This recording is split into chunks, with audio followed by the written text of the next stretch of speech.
Resources utilisation and development यह एक topic है जो सामान्यतः क्लास 8 स्टैंडर्ड के सिलेबस में इंक्लूड किया गया है, लेकिन इस टॉपिक का इंपॉर्टेंस केवल क्लास 8 के लिए नहीं है, बल्कि जूनियर स्टूडेंट्स को भी इस टॉपिक के बारे में समझ होना चाहिए। इसके साथ साथ जो सीनियर स्टूडेंट्स हैं 9, 10 जो सेकेंडरी क्लास के स्टूडेंट्स हैं और उसके साथ हायर सेकेंडरी क्लास के जो स्टूडेंट हैं, उसके अलावा जो कॉलेज के स्टूडेंट हैं, यूनिवर्सिटी के स्टूडेंट हैं, कॉम्पिटिटिव स्टूडेंट्स हैं जो समान प्रतियोगिता परीक्षा दे रहे हैं, रेलवे, एसआई, इंस्पेक्टर का, आईएएस, आईपीएस का, बीपीएससी, जेपीएससी जैसे एग्जामिनेशन को दे रहे हैं, उनको तो इस टॉपिक के बारे में पता होना चाहिए, इस टॉपिक का कॉन्सेप्ट क्लियर होना ही चाहिए और इस टॉपिक का नॉलेज होना चाहिए और बेहतर समझ होना चाहिए और एक अच्छा पकड़ होना ही चाहिए। इसके साथ ही जो बिजनेस स्टडीज कर रहे हैं, बिजनेस एप्लीकेशन कर रहे हैं, चाहे बीबीए, एमबीए या इस प्रकार का कोई भी कोर्स कर रहे हैं, इसके अलावा कोई भी कोर्स कर रहे हैं, कहने का मतलब है इस धरती पर अगर मानव हैं, कुछ भी कर रहे हैं तो उसको रिसोर्सेस के बारे में पता होना चाहिए कि रिसोर्स क्या है और रिसोर्स होता क्या है और रिसोर्स का महत्व क्या है और रिसोर्स के बारे में बहुत ही कुछ क्यों यह टॉपिक इतना महत्वपूर्ण क्यों हो जाता है। इसलिए महत्वपूर्ण हो जाता है कि ह्यूमन बीइंग जो है, मनुष्य है, जो प्राणी है, वह धरती पर रहने वाला एक प्राणी है, एक क्रिएचर है, जिंदा प्राणी है, जीवित प्राणी है, जो कि according to the atmosphere, according to the environment, human being interacts. मानव होता है, जो प्राणी होता है, वह अन्योन्याश्रय क्रिया और प्रतिक्रिया इस धरती पर करता है और इस एनवायरनमेंट के ऊपर करता है। कहने का मतलब जितने भी जीव जंतु हैं, जो सजीव जगत है, वे इस धरती का इस्तेमाल करते हैं, इस प्रकृति का इस्तेमाल करते हैं। तो सबसे पहले रिसोर्स क्या है, रिसोर्सेस क्या है, व्हाट इज द रिसोर्स और व्हाट आर रिसोर्सेस। कोई भी चीज जो जिसका वैल्यू हो, जिसका यूटिलिटी हो, जिसका मूल्य हो, जिसका उपयोगिता हो, चाहे उस चीज का वैल्यू किसी दूसरे व्यक्ति के लिए हो, मानव के लिए हो, या उसका उपयोगिता किसी दूसरे चीज के लिए हो, तो वह रिसोर्स कहलाता है, संसाधन कहलाता है। रिसोर्स किसी दूसरे जीव जंतु प्राणी के लिए भी महत्वपूर्ण हो सकते हैं और उसकी उपयोगिता दूसरे के लिए भी हो सकता है, लेकिन कहीं डायरेक्ट और इनडायरेक्ट जब मानव की नजरों में उसका मूल्य है, वैल्यू है, तो उसे रिसोर्स कहते हैं। तो रिसोर्स कहते हैं उसे, उस चीज को जिसका वैल्यू होता है मानव के लिए। तो आखिर रिसोर्स है क्या और रिसोर्स कितने प्रकार के होते हैं। तो रिसोर्स तो समझ गए कि जो मानव के लिए उपयोगी है उसे रिसोर्स कहते हैं। और रिसोर्स क्या है, कितनी कैटेगरी में बांटा गया है। तो ओवरऑल रिसोर्स विभिन्न प्रकार के रिसोर्स होते हैं। रिसोर्स एक तो होते हैं सजीव रिसोर्स होते हैं, लिविंग थिंग्स होते हैं रिसोर्स, और एक होते हैं नॉन लिविंग थिंग्स जो निर्जीव रिसोर्स होते हैं। इस प्रकार के भी रिसोर्स होते हैं। एक रिसोर्स होते हैं प्राकृतिक रिसोर्स, जो प्रकृति से मिला हुआ प्रकृति में है, प्राकृतिक रिसोर्स कहा जाता है। प्राकृतिक रिसोर्स में आ जाता है झरना आ गया, जंगल आ गया, सागर, महासागर, नदी, झरना इत्यादि, ये सब प्राकृतिक रिसोर्स आ गया। उसके बाद मैन मेड रिसोर्स है, जिसको आर्टिफिशियल रिसोर्स भी कहा जाता है। तो मैन मेड क्या होता है कि ह्यूमन बीइंग, मानव जो होता है, वैल्यू एडिशन करता है, कुछ उसमें फिर बदल करता है, कुछ ऐसा काम करता है और उसको रिसोर्स बना देते हैं। जैसे मानो एक बिल्डिंग बना दिया, एक ब्रिज बना दिया, एक डैम बना दिया, तो वो भी एक रिसोर्स हो गया। तो natural resource, man made resource. तो रिसोर्स को हम लोग इस कैटेगरी में भी बांट सकते हैं। कुछ रिसोर्स हैं जो इनएग्जॉस्टिबल है, जिसको कितना भी यूज करेंगे वह खत्म नहीं होगा। इनएग्जॉस्टिबल रिसोर्स जैसे एग्जांपल क्या है, जैसे विंड एनर्जी है, सोलर एनर्जी है, वाटर एनर्जी है। तो समानता ये सब रिसोर्स क्या होता है, कितना भी यूज किया जाए मानव के द्वारा, तो समानता ये रिसोर्स खत्म नहीं होता है। तो इस प्रकार के रिसोर्स क्या बोला जाता है, नवीकरण योग्य रिसोर्स, मतलब इनएग्जॉस्टिबल रिसोर्स। और उसके अलावा होता है एग्जॉस्टिबल रिसोर्स। एग्जॉस्टिबल रिसोर्स मतलब जो होता है वह समाप्य योग्य रिसोर्स होता है या समाप्य रिसोर्स होता है। एग्जॉस्टिबल रिसोर्स मतलब एक ऐसा रिसोर्स जो उसको इस्तेमाल करने के बाद, एक लंबे समय तक इस्तेमाल करने के बाद या कुछ समय तक इस्तेमाल करने के बाद उसका, या तो उसका जो उसका लिमिटेशन है, उसका जो क्वांटिटी है, उसका मात्रा वह खत्म हो जाता है, या उसका रूप में परिवर्तन हो जाता है, रूप बिगड़ जाता है, या रूप, या यूं बोलेंगे खत्म हो जाता है, या उसका जो विशेषता है, गुण है, वो खत्म हो जाता है। तो इसको बोला जाता है एग्जॉस्टिबल रिसोर्स। तुरंत खत्म हो जाता है या एक लंबे समय के बाद या कुछ देर के बाद वह संसाधन खत्म हो जाता है और उसके बाद वह रिसोर्स पुनः उस कंडीशन में हम दोबारा उत्पन्न नहीं कर सकते हैं, बना नहीं सकते, उसको जनरेट नहीं कर सकते हैं, या कर भी सकते हैं तो इतना ज्यादा लंबा समय लगेगा कि वह संभव नहीं है मानव के लिए, कि उसको बनाने के लिए, मानव अस्तित्व के लिए इस जीवन में। जैसे कि एग्जाम्पल हम लोग कोयला का ही ले सकते हैं या फॉसिल फ्यूल्स ले सकते हैं, पेट्रोलियम डीजल है।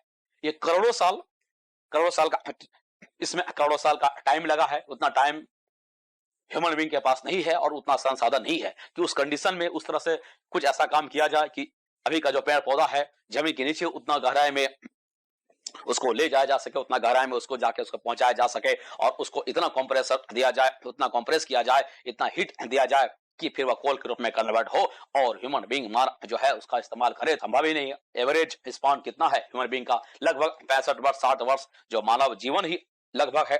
वैसे तो मानव जीवन का कोई भी गारंटी नहीं है। मानव कभी भी अकाल मृत्यु हो सकता है, विभिन्न कंडीशन से मनुष्य का अस्तित्व खत्म हो सकता है और विभिन्न जीव जंतु का अस्तित्व भी खत्म हो सकता है। तो कहने का मतलब है एग्जॉस्टिबल रिसोर्स में क्या आ गया? कोल आ गया, कोयला आ गया, उसके बाद पेट्रोलियम आ गया, डीजल आ गया। इस प्रकार के जो रिसोर्सेस हैं ये एग्जॉस्टिबल रिसोर्सेस है। तो इन एग्जॉस्टिबल रिसोर्स और एग्जॉस्टिबल रिसोर्स, तो रिसोर्स है इस प्रकार से भी हम इसका क्लासिफिकेशन कर सकते हैं, वर्गीकरण कर सकते हैं। इसके अलावा रिसोर्स जो है बायोटिक रिसोर्स है और एबायोटिक रिसोर्स है। बायोटिक रिसोर्स क्या होता है? जैविक संसाधन। जैविक संसाधन में जीव जंतु प्राणी जगत आ जाता है। बायोटिक संसाधन इसमें पेड़ पौधे जंगल वगैरह आ जाते हैं। तो ये हो गया बायोटिक रिसोर्सेस मतलब जैविक संसाधन। इसके अलावा होता है एबायोटिक रिसोर्सेस मतलब अजैविक या अजैव संसाधन।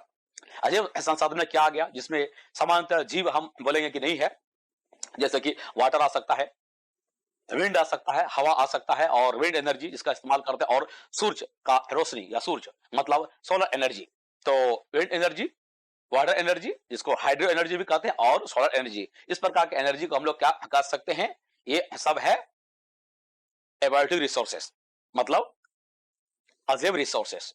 और इसके अलावा भी रिसोर्स है, पोटेंशियल रिसोर्स है, जिसके बारे में अनुमान लगाया जाता है कि इस प्रकार का संसाधन इतना मात्रा में शायद इस जगह में हो सकता है, लेकिन उसके बारे में कंफर्मेशन नहीं है क्योंकि वैसा कोई साइंटिफिक एक्सपेरिमेंट, डिस्कवरी या कोई सर्वे या इस प्रकार का कुछ जो है वैज्ञानिक आधार पर हमारे पास डाटा नहीं है, वहां पर एक्सेस नहीं किया गया, वो टैप नहीं किया गया है। तो उसको बोला जाता है पोटेंशियल रिसोर्स मतलब संभाव्य रिसोर्स। जैसे इसका एग्जांपल है आर्कटिक एरिया जो होता है, आर्कटिक एरिया के पास पूरा विश्व का पेट्रोलियम वहां पर 25% पेट्रोलियम है। जितना दुनिया में पेट्रोलियम है उसका 25% पेट्रोलियम अंदाजा लगाया जा रहा है कि आर्कटिक जो है बेड है उस एरिया में है। उसके अलावा जो हिमालय के अलुवियल जलोढ़ एरिया है उसके बेसमेंट में भी अंदाजा लगाया जा सकता है। उसके बेसमेंट में क्या है कि वहां पर लगभग वहां पर भी इसके अलावा भी ये पोटेंशियल रिसोर्सेस का अंदाजा लगाया जा सकता है कि हिमालय का जो जलोढ़ एरिया है, अलुवियल एरिया है, वहां पर भी पेट्रोलियम के मतलब जो होने की संभावना है। इस प्रकार के संसाधन को क्या कहा जाता है? पोटेंशियल रिसोर्स कहा जाता है। उसके बाद आता है एक्चुअल रिसोर्स। एक्चुअल रिसोर्स मतलब वास्तविक संसाधन जिसको टैप्ड किया गया है, मानव ने वहां तक अपना पहुंच बनाया है, उसको छुआ है, उस पर पहुंच बनाया है और अपना अस्तित्व वहां पर दर्शाया है टेक्नोलॉजी के माध्यम से या विभिन्न प्रकार के तंत्रों के द्वारा, उपकरणों के द्वारा। तो उसको बोला जाता है एक्चुअल रिसोर्स। उसको सर्वेट किया गया है, उसमें सर्वेक्षण किया गया है और आंकड़ा निकाला गया है और उसमें टेस्टिमोनियल लिया गया है, टेस्ट किया गया, आंकड़ा किया गया, सर्वे लिया गया है और पता चल गया कि यहाँ पर अपू इस जगह में अमुक चीज है, अमुक मात्रा में है और इसका अमुक क्वालिटी है। जिस प्रकार से जो खाड़ी कंट्री है, गल्फ एरिया वगैरह, वहां पर 25.9% ऑयल पूरा विश्व का ऑयल वहां पर पाया जाता है। तो ये हो गया हमारा रियल रिसोर्सेस। तो ओवरऑल इसका क्वेश्चन भी आता है एग्जामिनेशन में कि रिसोर्सेज का कितना प्रकार है, किस प्रकार के हैं। तो मोटा मोटी विद्यार्थी को इसको जानना चाहिए। Natural resource, man made resource, inexhaustible resource, exhaustible resource, उसके बाद biotic resource, abiotic resource, potential resource और उसके बाद रियल रिसोर्स। तो इस प्रकार रिसोर्स का वर्गीकरण किया जाता है सामान्यतः, और यही चीज एग्जामिनेशन में देना है। इसका शॉर्ट क्वेश्चन आंसर भी आ सकता है और इसका कुछ ऑब्जेक्टिव वगैरह भी पूछा जा सकता है, फिल इन द ब्लैंक भी पूछा जा सकता है। तो विद्यार्थी को ये सब जानना चाहिए, इसको समझना चाहिए। तो ये सब हो गया रिसोर्स। तो रिसोर्स ये सब चीज है। रिसोर्स हमने जाना कि रिसोर्स क्या है और रिसोर्स कितने प्रकार के हैं और रिसोर्स के गुण के बारे में पता चला। इसके बाद क्या है कि रिसोर्स इतना महत्वपूर्ण टॉपिक क्यों है, विद्यार्थियों को क्यों जानना चाहिए? क्योंकि धरती जो पूरा ग्लोब है उसका एरिया तो सीमित है, लेकिन धरती पर कंडीशन बदल रहा है। एक तो धरती पर जो है ओवर पॉपुलेशन हो रहा है। दुनिया में जो पॉपुलेशन है सबसे ज्यादा पॉपुलेशन कहां पर है? सेंटर देखा जाए तो धरती पर सबसे ज्यादा पॉपुलेशन जो है एशिया में है। एशिया में एशियन कंट्री में आ गया, जैसे इंडिया, बांग्लादेश, चाइना, पाकिस्तान वगैरह कंट्री जो आ गया, तो सबसे ज्यादा पॉपुलेशन एशिया में है, उसके बाद पॉपुलेशन अफ्रीका में है और दुनिया के देशों में भी पॉपुलेशन है। तो कुल मिला के देखा जाए कि दुनिया में जितना पॉपुलेशन है, ओवर पॉपुलेशन का सामना यह धरती ग्लोब कर रही है। ओवर पॉपुलेशन जब आया तो क्या क्या समस्या धरती के साथ आया? सबसे पहला बहुत सारी समस्या आया। एक तो ह्यूमन बीइंग ने संसाधनों का रिसोर्स को एक्सट्रैक्ट करने लगा अपने स्किल के द्वारा और वैज्ञानिक के तरीकों के द्वारा संसाधनों का एक्सट्रैक्ट करना शुरू किया, इस्तेमाल करना शुरू किया, कल कारखाने लगाए और उसमें वैल्यूडेशन किया, तोड़ा मोड़ा और विभिन्न प्रकार के उसमें केमिकल रिएक्शन वगैरह किया। तो लोगों ने संसाधन का निर्माण किया, ह्यूमन सिविलाइजेशन को फलने फूलने में बहुत मदद मिला, लोग अपने जीवन को ऊंचा किए, वहीं पर इन्वायरमेंट को भी बहुत डैमेज कर दिया लोगों ने। तो ये सबसे बड़ा समस्या यहाँ पे आ गया रिसोर्स के लिए। देखिए रिसोर्स अभी दुनिया में सबसे बड़ा चीज है, सबसे बड़ा चैलेंज है दुनिया के सामने, एनर्जी का समस्या है, चैलेंज है पूरा दुनिया के लिए। तो एनर्जी का समस्या है, तो जिसके चलते पूरा दुनिया के लोग अंधाधुन आज इस्तेमाल क्या कर रहे हैं? अंधाधुन इस्तेमाल कर रहे हैं पेट्रोलियम का और ये सब कोल का, यूरेनियम का। तो ये सब सारे रिसोर्स जो धरती से ही लिया गया, धरती के अंदर से लिया गया है, अब ये तो मतलब खत्म होने के कगार पर है। और इसके अलावा ये जितने भी ये रिसोर्स का इस्तेमाल जो कर रहे हैं लोग, आज आधुनिक जीवन शैली को अख्तियार करने के लिए, आधुनिक जीवन शैली को जीने के लिए या इस प्रकार की चीजों का करने के लिए जो इस्तेमाल किया जा रहा है, आज एरोप्लेन, एसी या इस प्रकार के जो टेक्नोलॉजी इस्तेमाल किए जा रहे हैं, इसमें बहुत सारे global warming gas, green house gas effect इसमें उत्सर्जित हो रहे हैं, ग्रीन हाउस गैस उत्पन्न हो रहे हैं। कहने का मतलब है जितने भी आधुनिक उपकरण का इस्तेमाल हो रहा है, चाहे कल कारखाने इस्तेमाल हो रहे हैं, बड़े बड़े मशीन चल रहे हैं, प्लेन चल रहे हैं, बड़े बड़े कल कारखाने में अत्याधुनिक मशीन जो चल रहे हैं, जनरेटर चल रहे हैं, ये सारे इमिशन कर रहे हैं, निकाल रहे हैं एक जहरीला गैस, ग्रीन हाउस गैस, जो कि क्या कर रहे हैं? ओजोन परत को डैमेज कर रहे हैं, डिप्लीट कर रहे हैं, डिप्लीशन कर रहे हैं। ओजोन गैस क्या है? यहाँ भी क्वेश्चन पूछेगा, विद्यार्थी पूछता है। बहुत सारे ओजोन जो बहुत सारे ग्लोबल वार्मिंग गैस है, ग्रीन हाउस गैस है, कौन कौन सा गैस है? जैसे कार्बन डाइऑक्साइड है, CO2 है, उसके बाद कार्बन के बाद मीथेन है, CH4, वाटर, ये सभी जिम्मेदार होता है।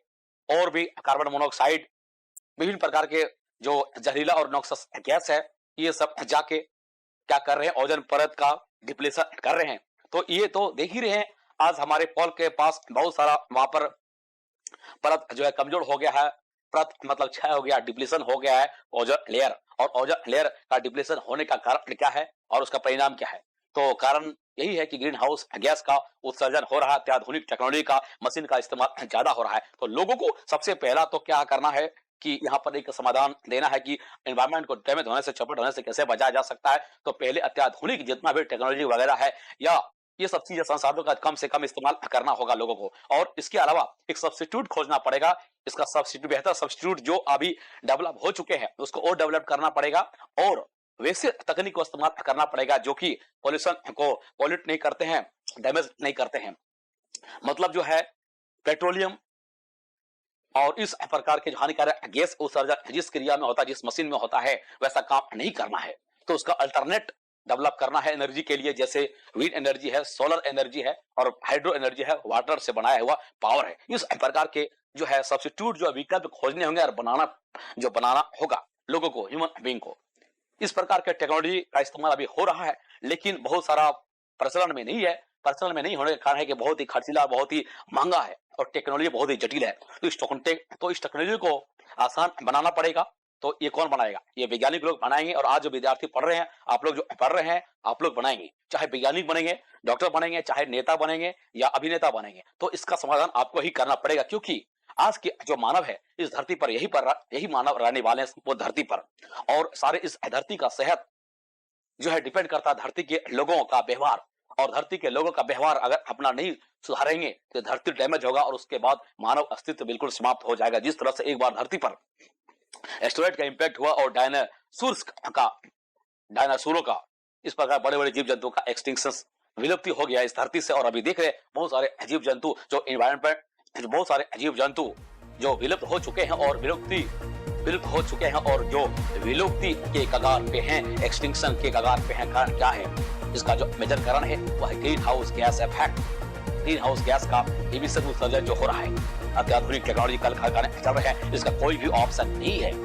लोगों को सुधरना पड़ेगा और इसमें अवेयरनेस करना पड़ेगा स्कूल लेवल पे, कॉलेज लेवल पर और दुनिया के लेवल पर। सबसे जरूरी चीज है एनवायरनमेंट।